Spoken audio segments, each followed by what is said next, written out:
Bonjour à tous. Aujourd'hui, on va décortiquer ensemble un des placements préférés des Français, l'assurance vie. On va voir de façon très simple quels sont vos droits essentiels quand on a un de ces contrats. Alors, première question qui revient souvent. Est-ce que l'assurance vie, c'est une sorte de coffre-fort qu'on ne peut pas toucher avant son décès? Ou est-ce que c'est plutôt une tirelire dans laquelle on peut piocher en cas de besoin?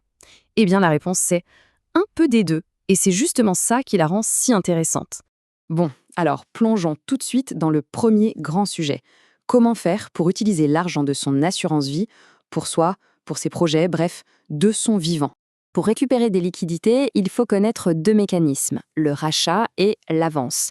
Les noms peuvent paraître un peu techniques, mais vous allez voir, l'idée est en fait très simple. Dans un cas, on retire son argent, dans l'autre, on l'emprunte à son propre contrat. Et ça change tout. Regardez, c'est très clair. Le rachat, c'est un droit. L'assureur ne peut pas dire non.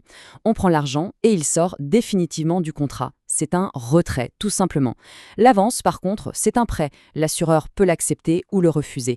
Et l'avantage, il est énorme. L'argent reste investi sur le contrat, il continue de fructifier. Bien sûr, comme pour tout prêt, il y a des intérêts à payer. Ok, on a vu comment utiliser l'assurance vie pour soi. Maintenant, passons à l'autre facette, celle qu'on connaît souvent le mieux, la transmission. Et c'est là qu'on comprend pourquoi cet outil est si populaire pour préparer l'avenir de ses proches. Voici la règle d'or, le principe qui est vraiment au cœur du système.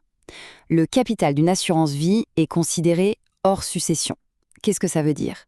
Tout simplement que l'argent ne passe pas par la case notaire et les règles habituelles de l'héritage.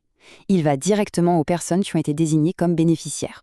Et forcément, le fait que ce soit hors succession a une conséquence directe et très appréciable.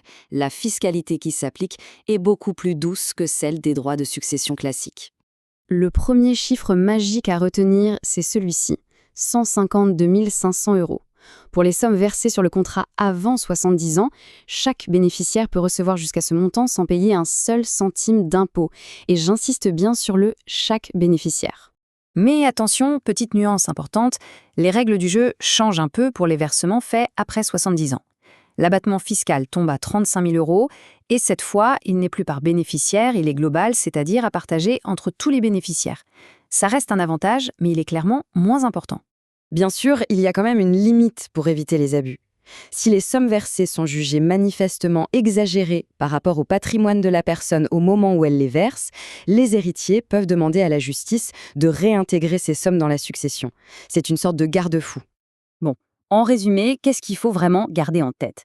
C'est que votre contrat d'assurance vie a bien deux visages, deux fonctions. C'est à la fois une épargne disponible pour soi-même, pour un projet, un coup dur, et en même temps un outil de transmission hyper efficace pour ses proches, notamment grâce à sa fiscalité avantageuse. La clé, c'est donc de bien comprendre ces deux dimensions pour pouvoir prendre les bonnes décisions au bon moment. Voilà pour ce tour d'horizon. Bien entendu, ces informations sont d'ordre général.